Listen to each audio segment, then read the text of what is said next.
Sedangkan orang yang arif, ia selalu mengingat kematian kerana kematian adalah janji pertemuannya dengan kekasihnya.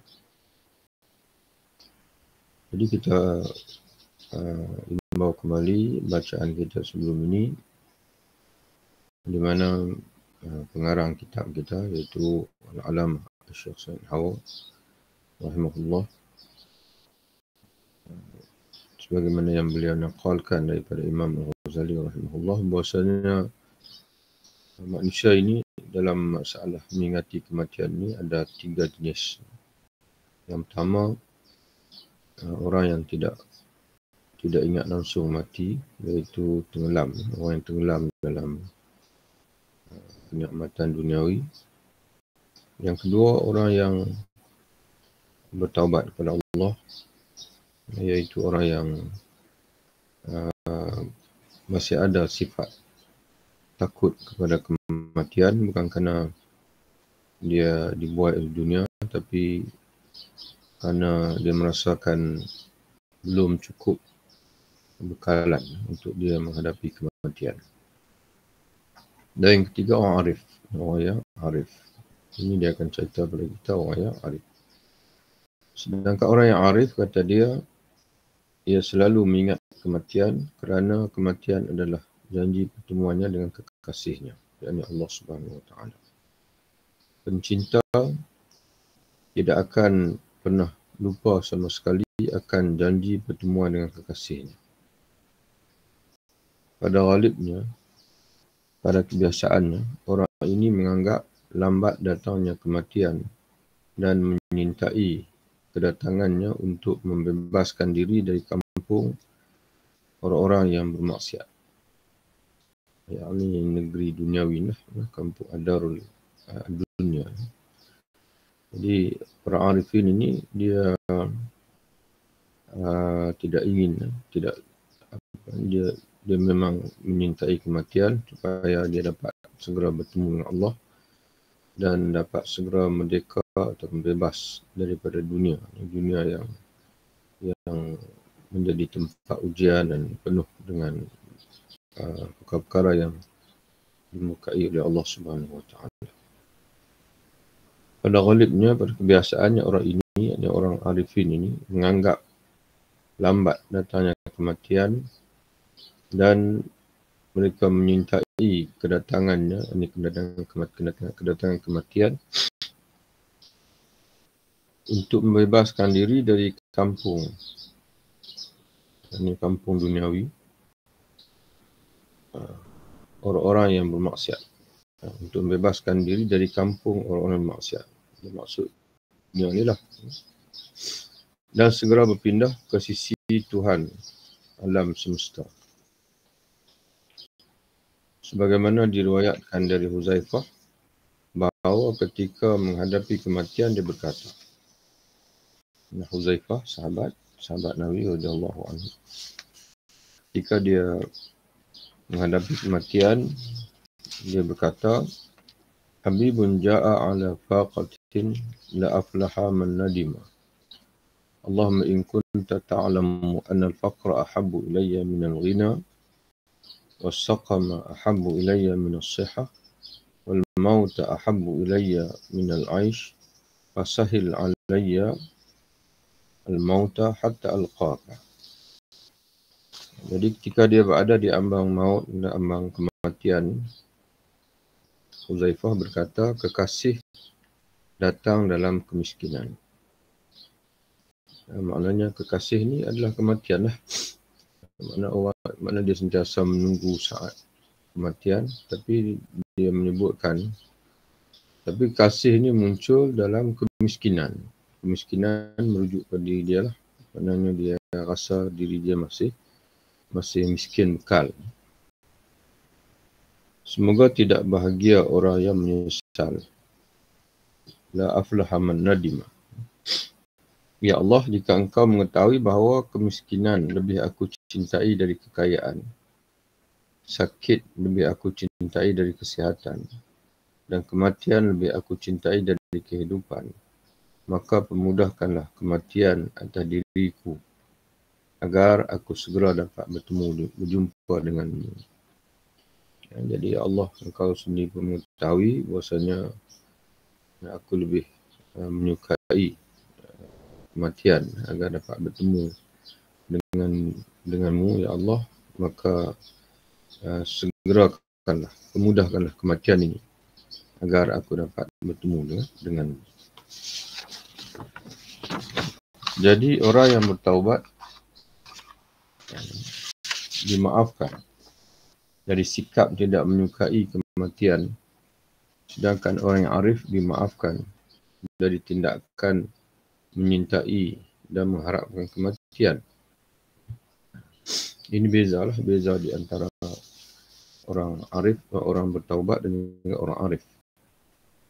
Ya, orang yang bertaubat dia tidak menyukai kematian, bukan kerana pada hakikatnya memang dia tak nak mati, kerana dia khawatir belum cukup bekal untuk menghadapkan dengan kematian. Berbeza dengan orang arif pula, dia menyukai kematian, kerana dengan kematian itu dia dapat bertemu dengan Allah, dapat menghadap Allah Subhanahu wa Ta'ala. Itu beza di antara kedua.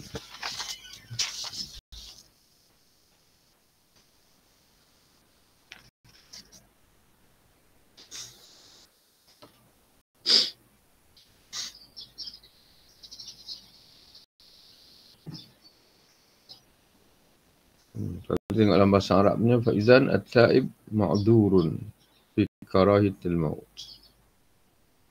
Orang yang bertaubat dimaafkan, diberi keuzuran pada sikap mereka tidak menyukai mati. Kerana tidak menyukai mati di sini bukan bermakna mereka tidak bersedia untuk mati, tapi kerana mereka merasakan bekal belum cukup. Wa hadza ma'dzurun fi hubbil maut wa tamannihi. Dan ini orang arif pula dimaafkan kerana cintakan kematian dan mengharap kematian. Jadi seolah-olah kedua-dua ini tidaklah sesuatu yang baik. Takutkan kematian pun tidak baik, mengharapkan kematian pun tidak baik. Tapi kedua-dua mereka ini mempunyai alasan yang tersendiri. Sebab itu selepas ini Mak Ghazali rahimahullah menyatakan bahawa yang paling baiknya adalah kita serah pada Allah. Kalau Allah Subhanahu wa Ta'ala melihat yang paling baik bagi kita ni adalah ditangguhkan kematian, maka itulah yang terbaik bagi kita. Dan jika Allah melihat bahawasanya kematian itu lebih baik bagi kita, maka itulah yang terbaik untuk kita.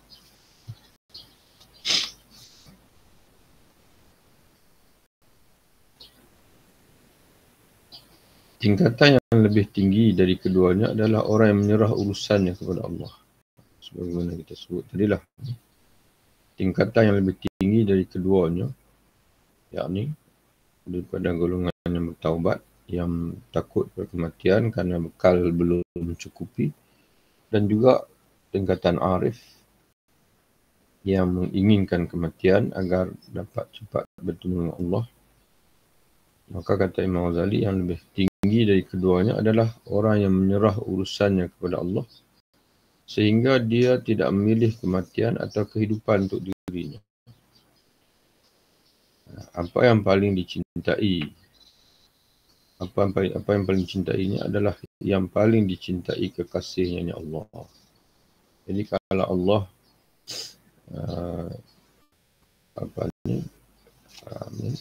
kalau Allah menyukai untuk dia kematian, maka dia redha. Dan kalau Allah menyukai untuk dia kekal di dunia, pun dia redha juga. Dan ini mungkin merujuk kepada hadis Nabi SAW. La yatamannayanna ahadukum maut lidhurrin nazala bih. Janganlah seseorang daripada kamu mengharapkan kematian dengan sebab suatu kemudaratan ataupun satu kesakitan, penyakit, musibah yang menimpa dirinya. Kalau la budda, namun jika dia terpaksa mengharap kematian, falyaqul, maka naklah dia berdoa, Allahumma ahyini, ya Allah, hidupkanlah daku, yakni teruskanlah memberi kehidupan kepadaku. In kantil hayatu khairun li. Jika sekiranya kematian, kehidupan itu yang paling baik bagiku. Dan matikanlah daku jika sekiranya kematian itu yang paling baik bagiku. Itu dalam hadis Nabi SAW.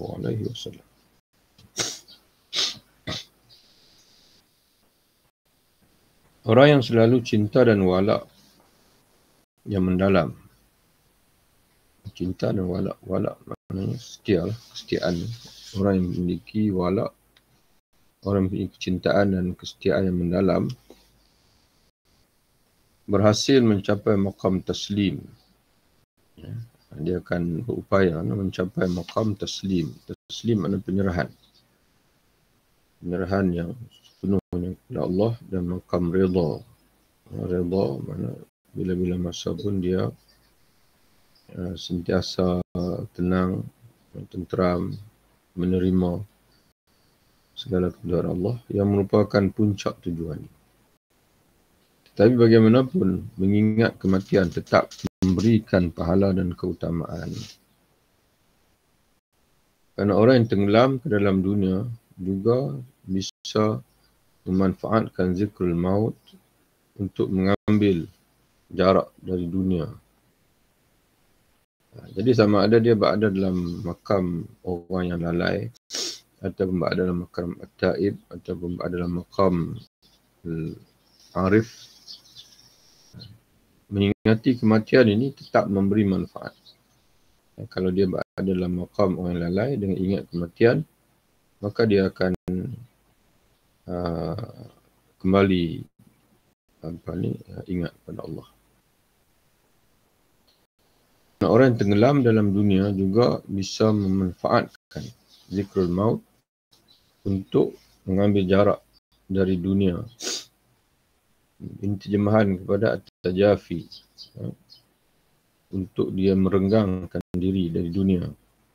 Sebab zikrul maut itu membuat dirinya kurang berselera kepada kenikmatan dunia dan mengeruhkan kemunian kelezatan. Jadi kelezatan yang mana keterlaluan, kita ni tenggelam dalam kelezatan duniawi ini, satu benda yang akan mudaratkan kita. Jadi bagaimana untuk kita merenggangkan, menjauhkan, mengeruhkan kelezatan itu. Sebab kelezatan itu tidaklah begitu mendalam dalam jiwa kita, sehingga kan kita tidak ingat langsung untuk membuat persiapan pada akhirat. Jadi bagaimana untuk kita nak mengurangkan syahwat ataupun kelezatan duniawi dalam diri kita itu, di antaranya adalah dengan mengingati kematian.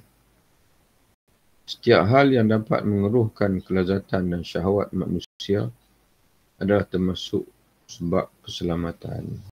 Keselamatan di akhirat. Bahkan duniawi itu sendiri. Kerana tidak ada benda-benda duniawi di dunia ini yang berlebihan kita ambil, melainkan akan memberi mudarat. Melihat berlebihan, menikmati apa sajalah benda yang sifatnya syahwat duniawi ini, maka akan memudaratkan. Keutamaan mengingati kematian dalam segala keadaan.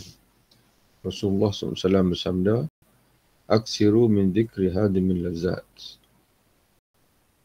Perbanyakkanlah mengingati penghancur berbagai kelezatan.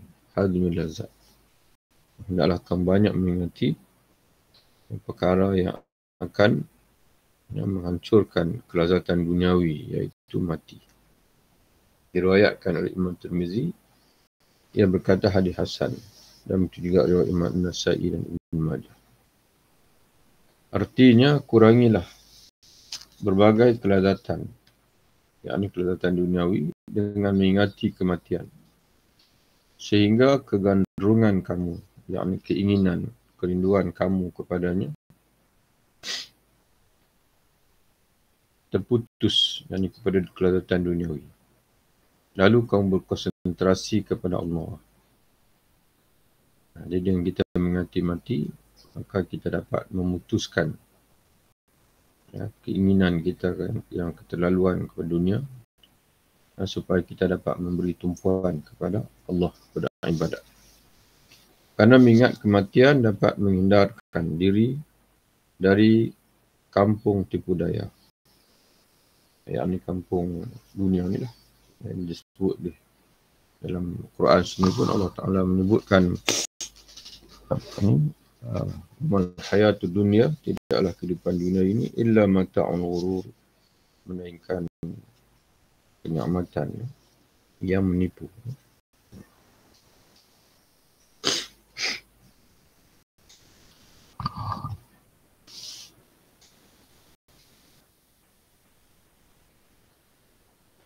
Karena mengingati kematian dapat menghindarkan diri dari kampung tipu daya, yakni kampung dunia, dan menggiatkan persiapan untuk kehidupan akhirat. Sedangkan lalai dari kematian mengakibatkan tenggelam dalam syahwat dunia. Sabda Nabi SAW, tuhfatul mu'min al-maut. Hadiah orang mukmin adalah kematian. Tuhfatul mu'min al-maut. Kematian. Hadiah kepada orang mukmin adalah kematian. Dalam kitab Faidul Qadir, Imam Al-Munawi, dia mensyarahkan makna tuhfah. Makna tuhfah ialah ma yuthafu bil mu'min min al-atiyati mubalaghatan fi birrihi wa altafi. Iaitu apa yang dihadiahkan Allah kepada orang beriman, yang berupa pemberian yang sebagai tanda dipanggil mubalaghatan fi birrihi wa altafi, sebagai tanda maknanya Allah sememangnya nak memberi kebaikan, dan juga Allah sememangnya kasih kepada dia, bersimpati dengan dia, iaitu dengan kematian.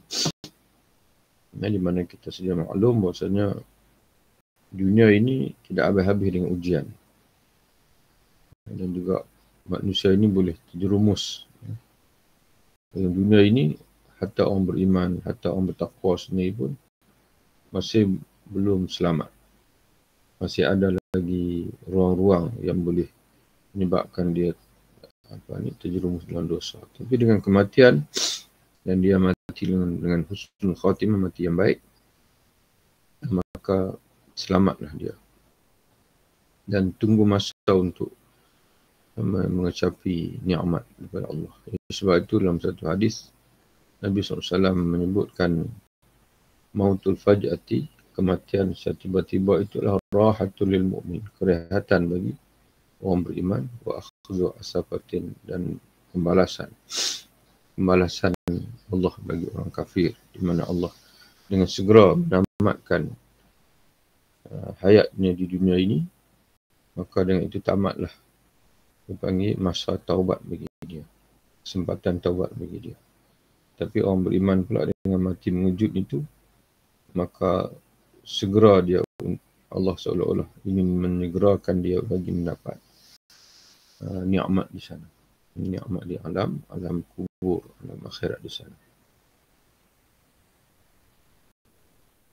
Jadi kematian merupakan hadiah Allah untuk orang beriman.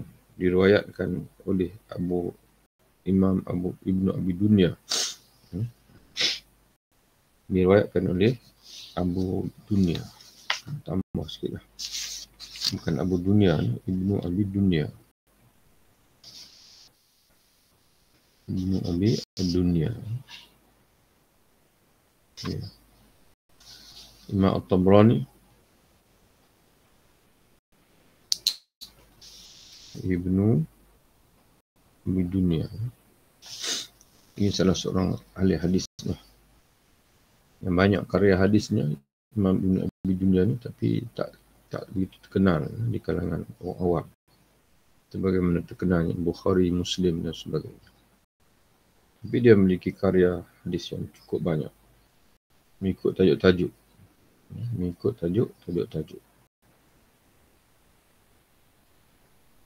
Imam Tabrani Al-Hakim secara mursal dengan sanad yang hasan. Mursal ni adalah hadis yang diriwayatkan oleh tabi'in terus kepada Nabi SAW tanpa menyebutkan sahabat yang yang menjadi perantara di antara dia dengan Rasul. Nabi SAW menegaskan hal ini kerana dunia adalah penjara orang mukmin. Jadi kenapa Nabi menegaskan kematian itu adalah hadiah Allah untuk orang beriman? Kerana dunia adalah penjara orang mukmin. Sebab ia senantiasa berada di dunia dalam keadaan susah mengendalikan dirinya, menempa syahwatnya dan melawan syaitan. Jadi dengan kematian itu, bebaslah dia, merdekalah dia daripada penjara dunia ini. Dengan demikian, kematian baginya adalah pembebasan dari siksa ini. Dan pembebasan tersebut merupakan hadiah baginya. Nabi SAW bersabda lagi, Al-mautu kafaratun likulli muslim. Kematian adalah kafarah bagi setiap muslim. Kafarah yakni penghapus dosa. Baki dosa yang terhapus dengan kematian. Yang dimaksudkan adalah orang muslim yang sejati. Yang orang-orang muslim lain yang selamat dari gangguan lidah dan tangannya, yang merealisasikan akhlak orang mukmin, tidak terkotori oleh berbagai kemaksiatan kecuali beberapa dosa kecil. Sebab kematian akan bersihkannya dari dosa kecil tersebut setelah ia menjauhi dosa besar dan menunaikan berbagai kewajipan. Itu di antara cara Allah SWT nak pastikan seorang Muslim itu dia ketika mati bersih. Bersih. Dan sehingga kan di akhirat nanti dia tak perlu dibersihkan lagi. Kerana dia dah dihadir ke akhirat dalam keadaan bersih. Di antaranya ialah dengan Allah menjadikan kematian itu sendiri sebagai kafarah. Kafarah untuk menyucikan saki-baki dosanya. Di mana kata dia orang Muslim ni, Muslim yang sejati, dia tidak ada dosa. Dan dia tidak akan melakukan dosa besar dan tidak akan melakukan kejahatan kepada seorang Muslim. Tapi dia tidak bebas daripada dosa kecil. Jadi, di antara cara kaedah Allah Subhanahu Wa Taala ingin membersihkan dia daripada sakit-baki dosa kecil itu ialah dengan kematian itu sendiri. Menjadikan kematian itu sendiri sebagai kafarah. Dan mungkinlah dengan sebab itulah kita perhatikan ada di kalangan orang Muslim itu yang taat kepada Allah. Tapi Allah SWT takdirkan sebelum dia mati dia sakit lebih dahulu, kerana sakit juga adalah kafarah. Tapi sakit juga penghapus dosa. Ibnu Umar ni, yakni Abdullah bin Umar radhiyallahu anhu berkata, Ataitu Nabi sallallahu alaihi wasallam ashira ashratin faqala rajulun min al-ansar man akyasun nas wa akramun nas ya Rasulullah faqala aktharuhum zikran lil maut. Aku datang menemui Nabi sallallahu alaihi wasallam bersama 10 orang yang lain. Lalu salah seorang Ansar bertanya, siapakah orang yang paling cerdas dan paling mulia wahai Rasulullah? Diterjemah Aqyas dengan maksud yang paling cerdas, yang paling akram, paling mulia. Tapi kalau tengok dalam syarah hadis, di antaranya dengan kitab Faidul Qadir juga. Itu hadis Al-Qayyisu man dana nafsahu wa amila lima ba'dal maut. Al-Qayyisu, orang yang mendana ay hasabah, orang yang sentiasa muhasabah dirinya, wa amila lima ba'dal maut, dan beramal untuk kehidupan lepas Tuhan mati. Al-Qayyisu makna apa? Kata Imam dalam kitab Mirqat Al-Mafatih, bukan Fadul Qadir, Mirqat Al-Mafatih, Al-Alamah Mulla Al-Qari, kata dia Al-Qayyisu ay Al-Aqil Al-Hazim Al-Muhtat fil umur. Al-Qayyisu iaitu Al-Aqil, orang yang berakal, Al-Hazim, yang yang teguh, jiwa, Al-Hazim, yang serius dia panggil, yang serius jiwa, yang tidak bermain-main, Al-Muhtat fil umur, yang sentiasa mengambil jalan ihtiyat, yang mengambil jalan yang berjaga-jaga dalam segala perkara, ialah orang yang sentiasa muhasabah dirinya dan beramal untuk kehidupan mati. Jadi di sini para sahabat bertanya Nabi, man aqyasun nas, siapakah orang yang berakal, orang yang serius dalam hidup, yang bersungguh-sungguh, yang berjaga-jaga dalam segenap urusan kehidupan ini. Lalu Nabi SAW menyebutkan, iaitu orang yang paling banyak mengingati kematian dan paling siap menghadapinya. Mereka itulah orang yang cerdas, orang yang cerdik, orang yang pintar.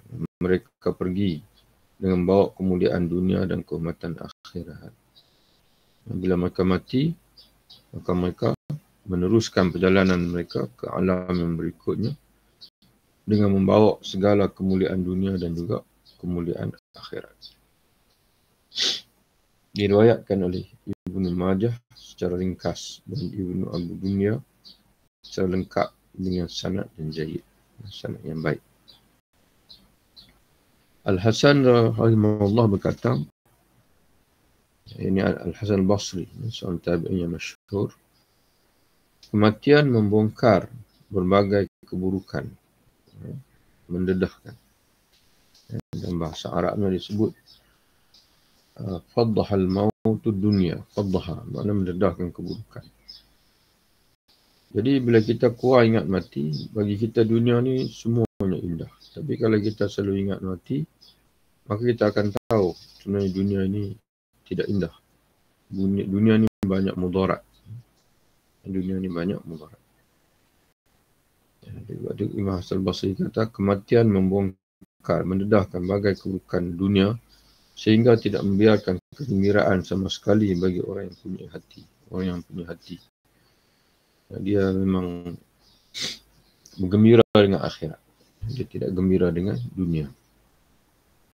Jadi sebab itu Imam Al-Ghazali dalam sebelum ni pun, wallahualam, sama kita ini untuk kita lain, dia kata kita perlu menukar dunia menjadi akhirat. Menukar dunia, kerana kita ada aset. Allah Ta'ala bagi aset pada kita, diri kita sendiri, masa kita, tanah kita, harta kita, anak-anak kita dan sebagainya. Hendaklah kita manfaatkan kesemuanya itu untuk bekalan akhirat kita. Barulah dunia itu menjadi indah. Kalau tidak, dunia itu kekal sebagai perkara yang memudaratkan. Ar-Rabi' bin Khaisam berkata, ini salah seorang tabi'in, Ar-Rabi' bin Khaisam, ahad ruwatul hadis, tabi'in Kufi, yang meninggal sebelum tahun 65 Hijrah.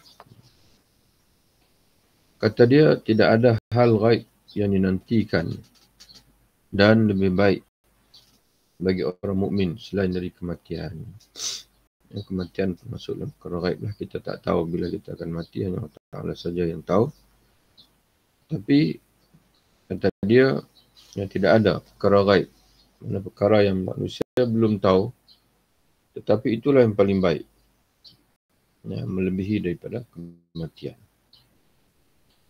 Sebahagian kaum bijak bestari menulis surat kepada salah seorang kawannya, wahai saudaraku, hati-hatilah kamu terhadap kematian di kampung ini.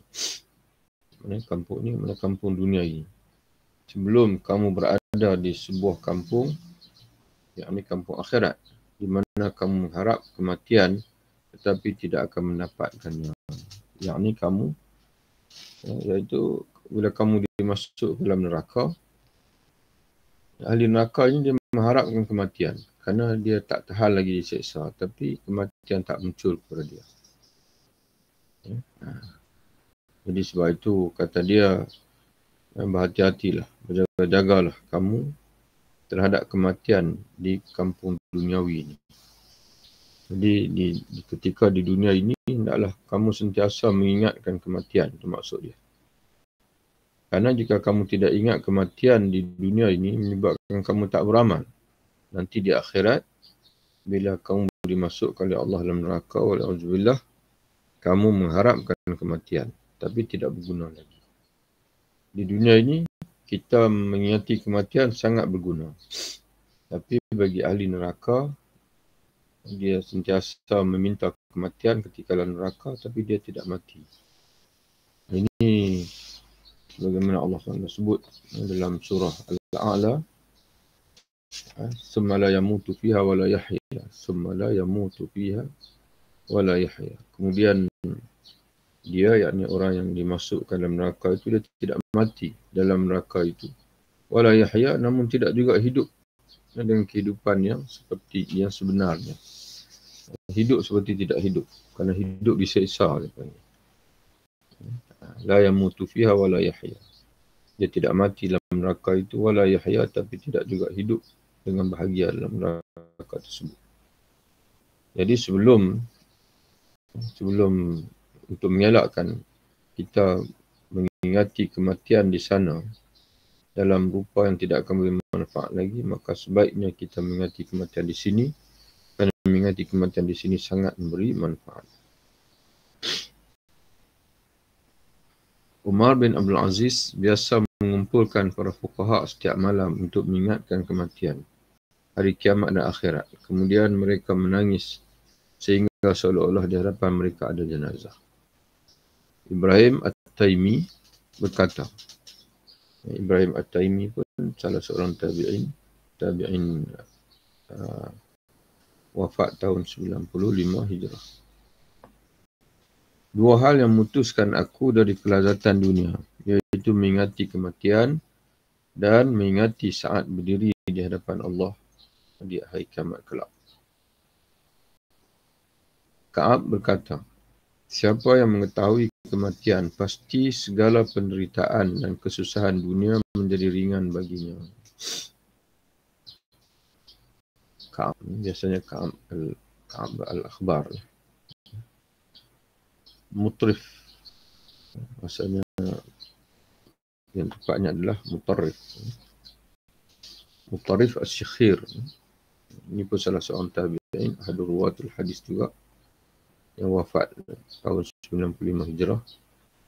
Kata dia, aku bermimpi seolah-olah ada orang berkata di tengah Masjid Basrah dalam tidurnya, mengingat kematian. Dalam mimpi itu ada orang berkata kepada aku di tengah Masjid Basrah, kerana dia ni tabi'in Basrah.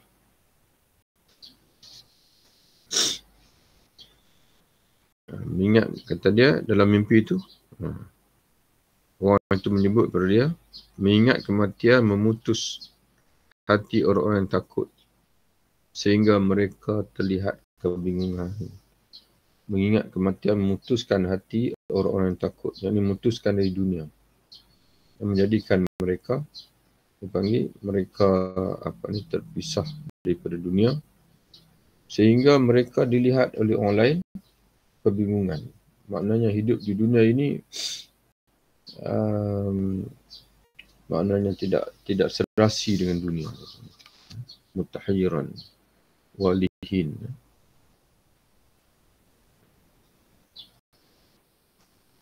Mana kita kata tidak jinak dengan dunia, kerana mereka jinak dengan akhirat.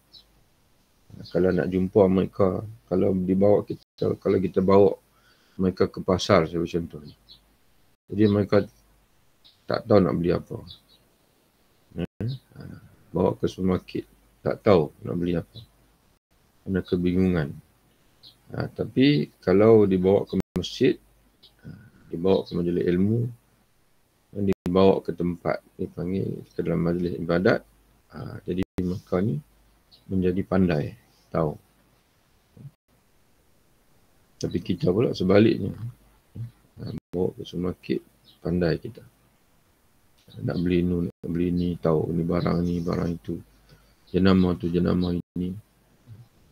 Tapi kalau dibawa untuk bercerita tentang akhirat, jadi kita jadi bodoh. Jadi tak tahu apa-apa. Itu beza. Safiyah radhiyallahu anha, si Nabi berkata, ada seorang wanita mengadu kepada Aisyah radhiyallahu anha tentang kekesatan hatinya dan hatinya yang keras. Lalu Aisyah berkata, berbanyakkanlah mengingati kematian nescaya hatimu menjadi lembut.